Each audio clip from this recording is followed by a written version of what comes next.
communiqué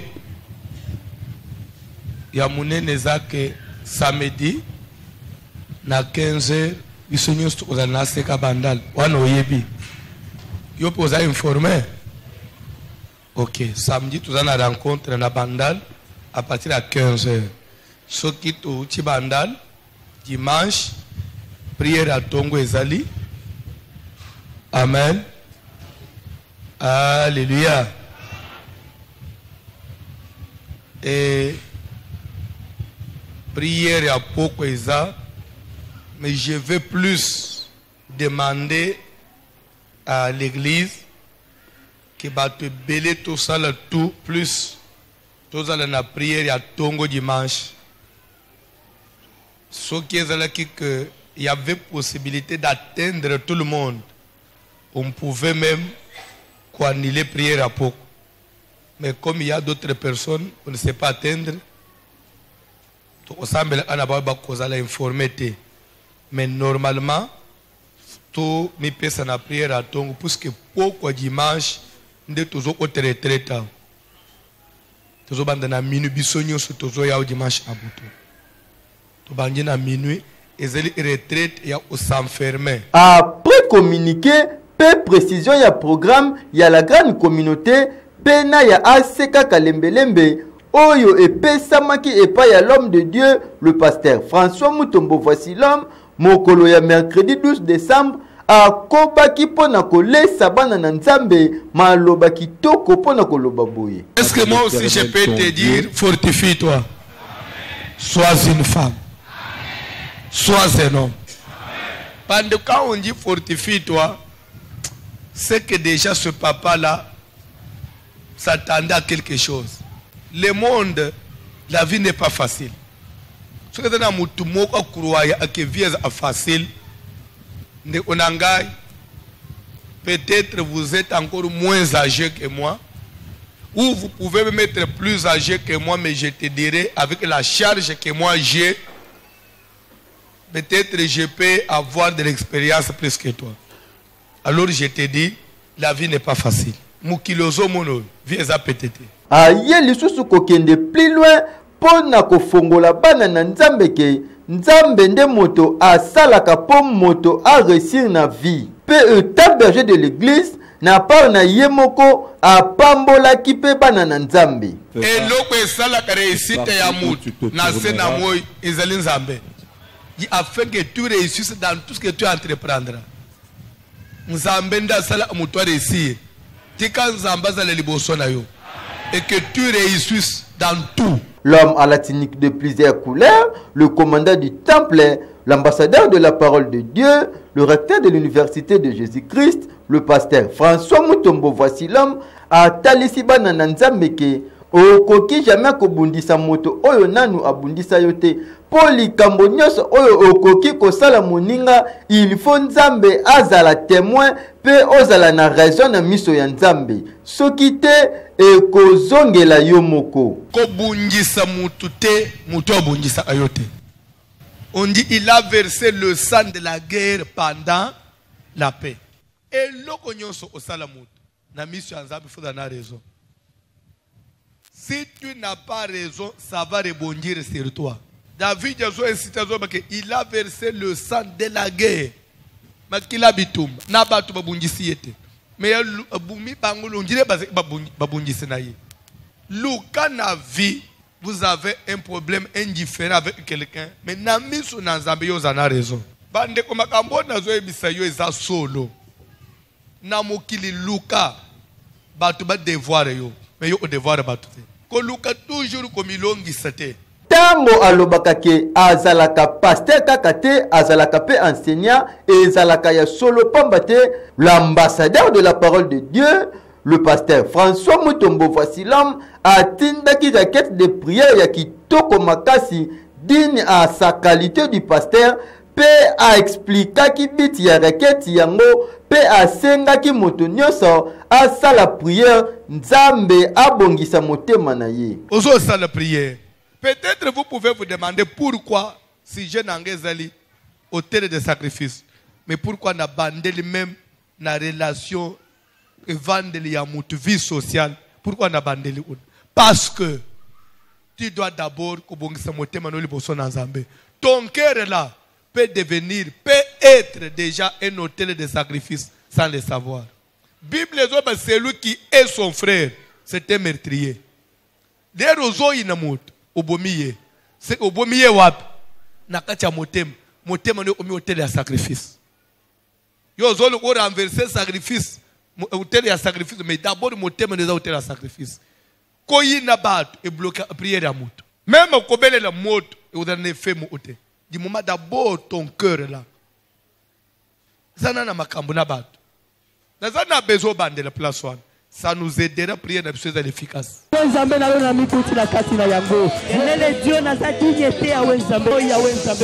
Ndeko mobali pe ndeko mwasi aseka kalembelembe ezali kobengisa yo yaka polo biko ezalaka kuna.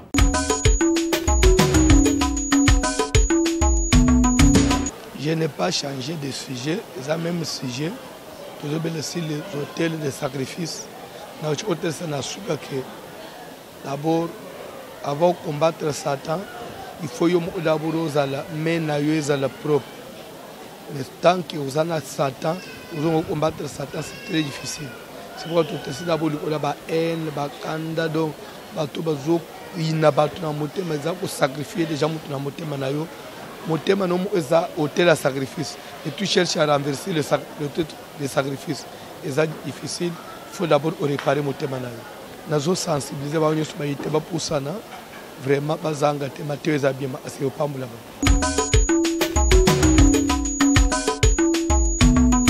Je te donnerai et à tes descendants après toi na kopesa na yo. Mokolo ya jeudi 13 décembre, le recteur de l'université de Dieu, l'ambassadeur de la parole de Dieu, le commandant du temple, l'homme à la tunique de plusieurs couleurs, le pasteur François Mutombo voici l'homme, a expliqué qu'il n'a pas nanzambe que ba esprit était naka compte de ça que la personne porte. Après ça qui y a mon exemple ya Moïse. Ne tiennent pas compte de l'endroit où on a botam. Les esprits tiennent compte du sang que la personne porte.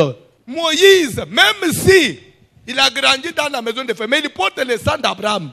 Je suis le Dieu de ton père. Le mercure du moment, l'homme à la tunique de plusieurs couleurs, le pasteur François Mutombo voici l'homme, a fortifié qui pendant Nzambe pona kolobake soki Nzambe a lobi likambo suka suka il faut ekokisama. Quel que soit le temps que ça peut prendre, si c'est Dieu, ça s'accomplira. Soit Nzamba ça prononcer l'eau, quelles que soient les difficultés, mais si c'est Dieu qui a parlé, et qu'on l'attend autres. Ayaki lisusu kopesa différence entre alliance oyo Nzambe asalaki na Abraham pe alliance oyo Nzambe asalaki na Moïse. Afongolaki clairement un exemple ya Jésus. Quand on parle de la première alliance, c'est l'alliance de Sinaï avec Moïse. Alliance d'Abraham, ou l'alliance des ancêtres. Comme lignée oyo batekama na Nzambe. C'est clair? Quand Jésus a soulevé la coupe, il a dit, la coupe d'une nouvelle alliance. Il ne parlait pas par rapport à Abraham, il parlait par rapport à Moïse, par rapport à l'alliance de Sinaï, où il avait comme soubassement, les 10 commandements ou la loi de Moïse. Et c'était le livre de l'alliance. Là où il y a une alliance, il y a un livre caché.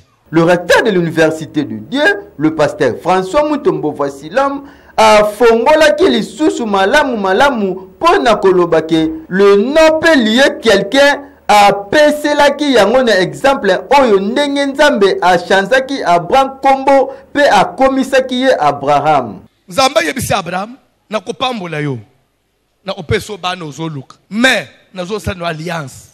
D'abord nazo changer yo kombo. Ba obengo suboité, ba obengo boy. Obengo so Abraham te, ba obengo Abraham. Pourquoi je change de nom? Au moment de la Bible, les roseaux tanga. zala sensible. Quand on dit, on ne t'appellera plus Abraham, mais ton nom sera Abraham. Parce que, en français, quand on dit parce que, c'est on justifie le pourquoi. Pourquoi je change le nom? Parce que tu deviendras père d'une multitude de... Ça veut dire maintenant que c'est que le premier nom d'Abraham, il y avait une condamnation à la stérilité. Les réseaux Abraham est comme Abraham, maintenant au Kobota ba nebele. Lokola aseka kalembelembe ezalaka temple ya baboki bikeko pe machine de prière na yango l'homme de Dieu azalaka le commandant du temple asukisaki kilt na sujet de prière oyo pona kosambela. Zokitsa moto e panza. Soketana hotel moko reklamaka. Hotel moko sengaka. Ezo moto na nzambe. Sang de Jésus. Moto na nzambe pela. Etumano sana pe. Sans la prière.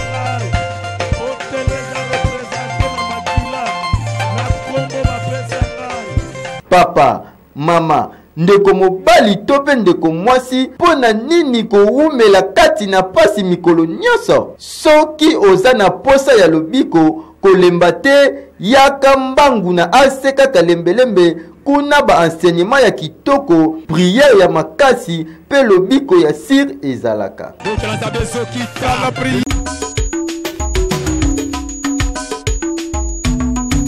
Je crois que Tomeki Sko Kokota na Mozindo et enseignement na biso to bandi développement sur les hôtels de sacrifice entre parenthèses l'hôtel du sang. L'hôtel Sabango comment est-ce que Abraham a cette alliance dans Zambie tout mal parmi vous sera circoncis. Pourtant quand on voit la circoncision on voit une blessure qui fait couler le sang. Le sang coule, c'est un sacrifice. C'est que la circoncision était un hôtel de sacrifice pour la famille et la descendance d'Abraham. Bon, j'ai corrigé d'abord les termes, nous ne nous détruisons pas, mais nous renversons. Et renverser les hôtels, et ça les perpétuels, c'est chaque fois, c'est toute la vie. Mais la différence, c'est que, où il y a des conséquences à l'hôtel, vie aux anamiques attendent. Il y a conformité. Ils ont aussi répété dans les bota, ils ont au temple presque dans la vie à bateau, presque même schéma. Donc c'est ça, nous avons côté la famille, il y a sacrifice, contrairement à où il y a dimanche, déjà, nous avons des retraites il y a une semaine. Balanda maté, hésité et dimanche, nous en avons eu longueur.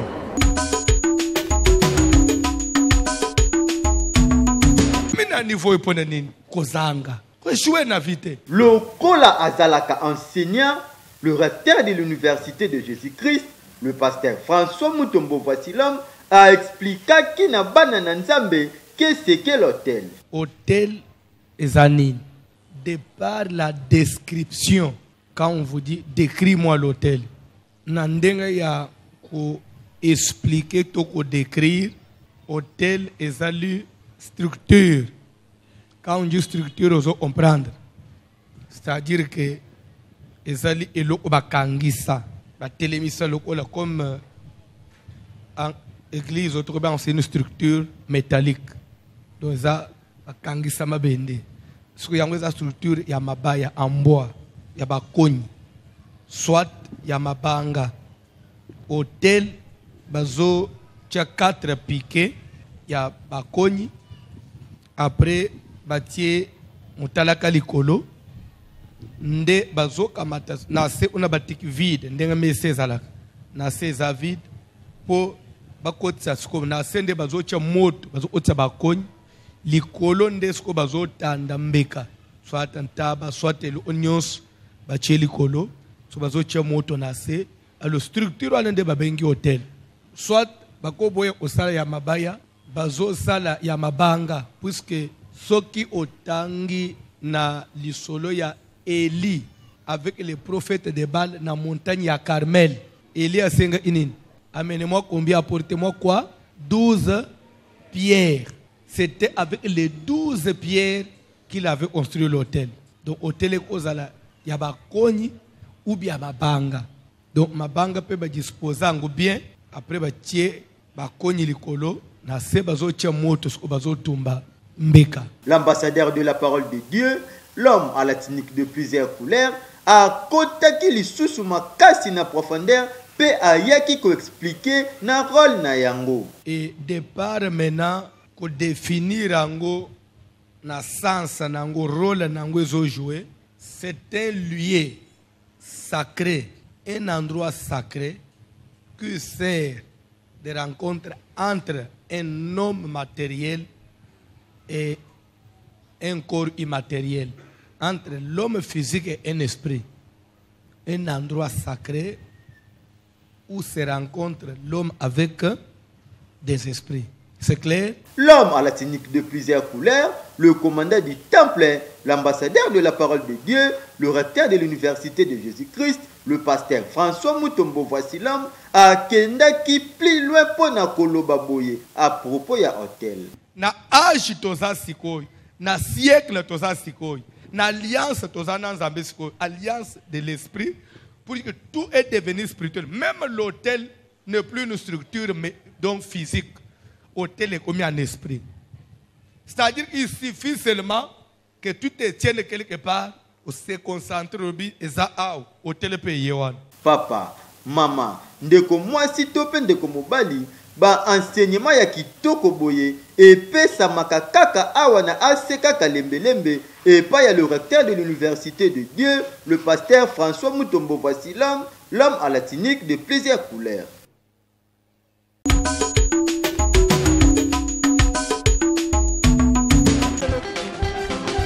Pona kosuki sa prière ya mardi 11 décembre, adoration ya kitoko pe makasi et salamaki et pas ya frère Tati et le mona groupe les compagnons de voici l'homme.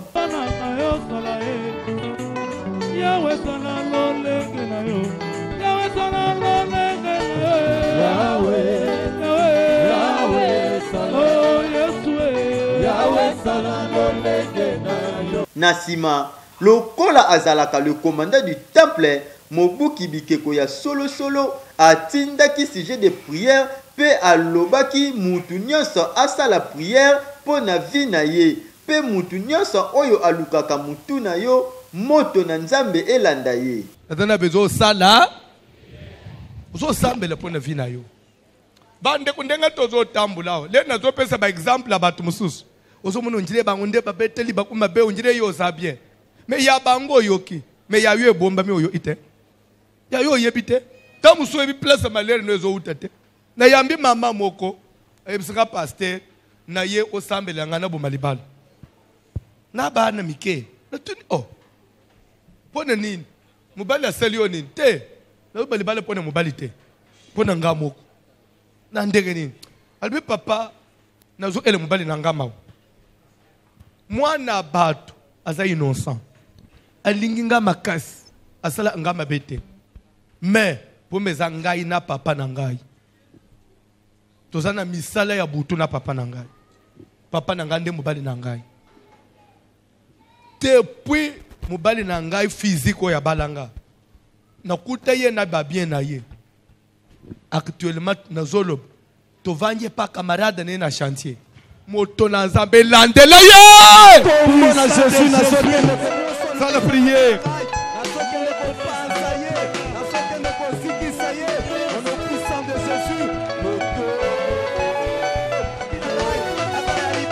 Ozo sala prière mutu nyonso azolukisaka mutu na yo azolukisaka mutu na yo paka na nzambe telema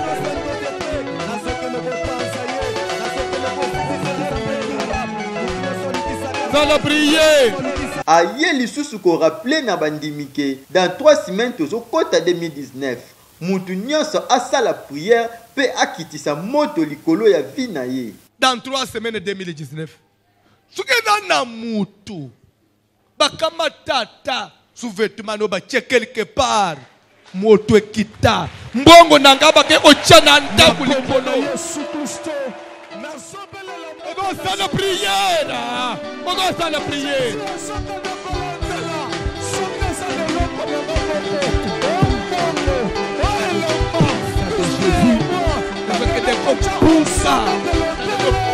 sang de Jésus.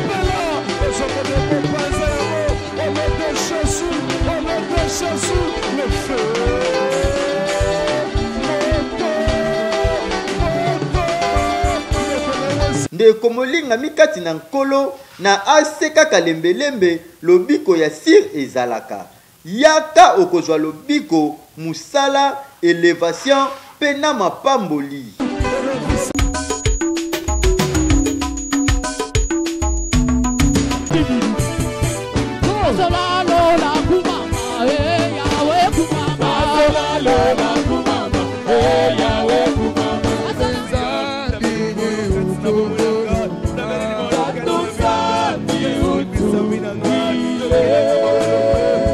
Louange, adoration, prière yamakasi yango nde ezalaka identité ya aseka kalembelembe. Pe yango esalaka force ya église. L'homme à la tunique de plusieurs couleurs, le commandant du temple, mokolo ya lundi 10 décembre, ateyaki na bana na nzambe sur l'autel de sacrifice. Ateyaki na mokanda ya 1 roi, chapitre 2, verset 1. Pe explikaki ndenge autel ya sacrifice esalaka na vie ya moto, to pe na mabota. Premier livre des rois, chapitre 2. Tu vas dire le premier verset. Nous avons le il y a l'autel de. Pardon. Sacrifice. Ça vient du verbe sacrifier. Ça dit que c'est un autel sur lequel quelque chose a été sacrifié. Et tant que cet autel subsiste, ça va toujours commencer à réclamer des sacrifices. Soit, si l'autel de sacrifice avait été destiné, peut-être que va sacrifier mariage, tant que ça subsiste, et que banda ko benda ka mariage, evangile emelili balamu, evangile benjili balamu. C'est ça le sacrifice. Ce que l'autel il y a sacrifice, il y a liwa, et tant que ça subsiste dans votre famille, vous vendez et benjimut, vous vendez et benjimut. Ce que vous sacrifier mbong atabo mati ce comme na delo esengeli hôtel et recevoir mon mbong qui mi batu na maboko na famille wana mtoza il kola bambani parce qu'il y a un hôtel. L'argent a été sacrifié. Même si l'argent avait été sacrifié dans votre famille, mais vous pouvez, quelqu'un peut arriver peut-être aux ombong mais souka kotika la maboko pamba. Pourquoi? Parce qu'il y a quelque part où cet argent va être réclamé.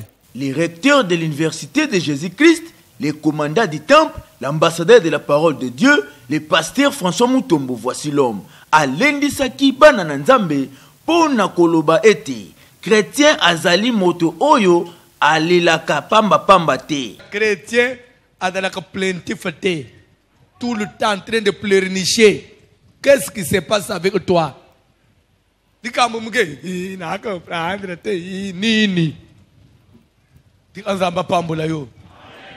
Tika kolela telema bunda, regarde de l'avant. Ezanelo okozongi sasimate. Moto nyonso oyo azana posa ya lobiko, lipamboli, succès, délivrance, tope bénédiction, boyambangu na aseka kalembelembe, oyo ekamba makabongo na l'ambassadeur de la parole de Dieu, le pasteur François Mutombo, voici l'homme. Oyo ezwami sur l'avenue Kalembelembe numéro 72 na commune ya Kinshasa.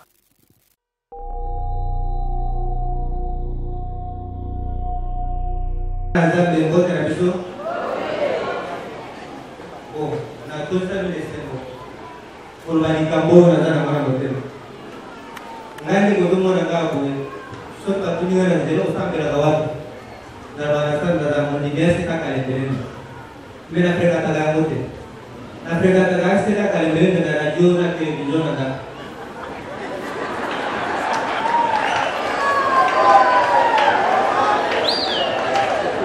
Esa murangai na beta katolo eglise moko ngai baedinga na baninga na kufala wapi na pani na quartier Afrika kalembelembe na utaki musala mwasa kede kutika mwana pano kwa na kuna kingole ya kidemoje kozonga na yenga bidonga mwana moto kana kwa mate ya kutika na mboda ta kozonga togomi na paska kubima musala paska na musala na sebe na musala teke na dini togomi na paska a 3 mètres keche uti kingol a déposer ba ko tourner ko ake do bombe a 3 mètres kwa jelenga akalenga nzela nazaki na moto ngai mwasi na mwana ngai mwasi ya suka tukwei zambo ya seka kalebe mene na tanga komwana na isidu ndenge ka bozomo na telemi boy na kwea moto de fushege ya mi balelo suka kufe kukana ngai na mwasi na mwana tukimaka na telemi boy de ya ni akini ngoma te de kinga ya awa ni na beta batolo na seka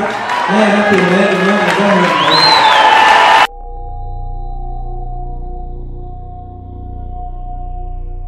Mbote papa. Mbote papa. Kombono nani awa tozawa?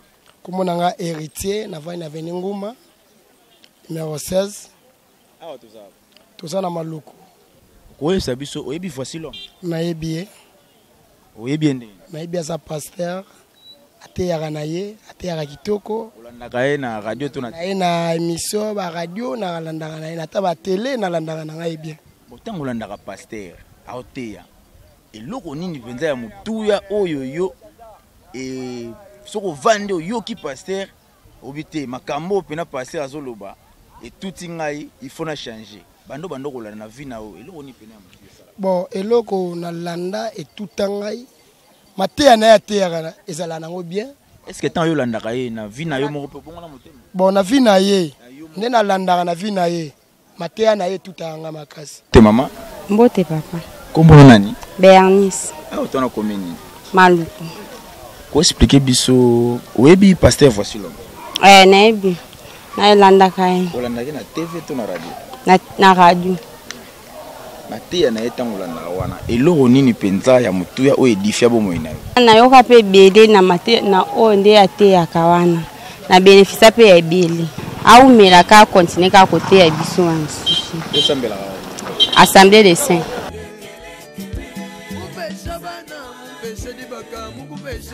Mbote ndeko nanga mobali. Est-ce que oyebi voici l'homme? Voici l'homme total na TV. Na bien très bien. Eloko ni pena mutuya tango landaka na TV oyo e sungaka na bomo. Ndenge na landaka musala nzambe na TV na makambo malamu ya lobaka pona biso bana nzambe. Surtout mingi na mateya na nenga teya ka mingi na ba tongo wana landaka ngotro ponga na kodo.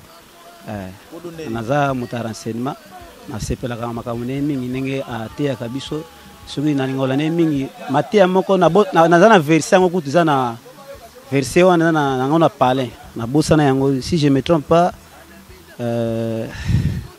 Ephésiens 6 boy. Oui. Soki na bosana yango te Ephésiens 6 nazaka na mateya na komango na Bible nga na komango pe na mira parler na ngai nazaka na barando mobu na mwasi na nga na parler mateya ne mingi ateya mingi côté makambo etali babala vraiment mateya na pa maison sali bana nga na mwasi tozana be compréhension makele belé na bengaye na flatter kande na bise toyo kana mateya oyo tato bani ko mateya na bise yo mwasi azonga mutu donc mutatia ete tuzonga sa libana nga ne zonga normal donc mateya na yesu ki basala nzambe nyo surtout bakozala na mateya nenga ne kozala bien ka ngai te batebe bana ba témoignage ya voici l'homme ngai frère trésor na sepelaka no makasi na mona oboyete kaka na baibilili na sepelaka no makasi na mateya na yo na ba conseil malamu yo pesaka biso ba peuple ya nzambe ngai pena trésor na sepelaka na yo mais tozanga ne ba courage ba façon ya okuta na obwe to sepelaka na mateya no nde oteyaka mateya ya mabala ya batezo zonga na mateya na yo mabala esangani ngai na témoigner ana maluku nazana maluku nazo témoigner pour na likambo libala na ngana mwasi na ngai ezalaka na barando makele mais à partir no libala ne zonga sans mutu aya côté ya biso bwekana mateya no apamba na oyo kate na radio kure ezalaka tina landaka na radio libala zonga na façon ya mateya mingi yo teyaka pe mo ndingo tushaka pe basala nzambe mususu ya lokuta wana soki bandimi o basamba na église na yo ba comprendre te mais ba comprendre leko yo musala nzambe ya solo po tundima ko aparte mateya na yo nengo boya makaba kisi na tuto landaka ngo makama nzambe zaka teko fo ba miracle mo ba kisi ba bilo esalama wapi mais pas na yo kana mateya nde oteyaka batu ba yebida makama no loba donc umela pena nzambe azala na yo pena musala na malamu.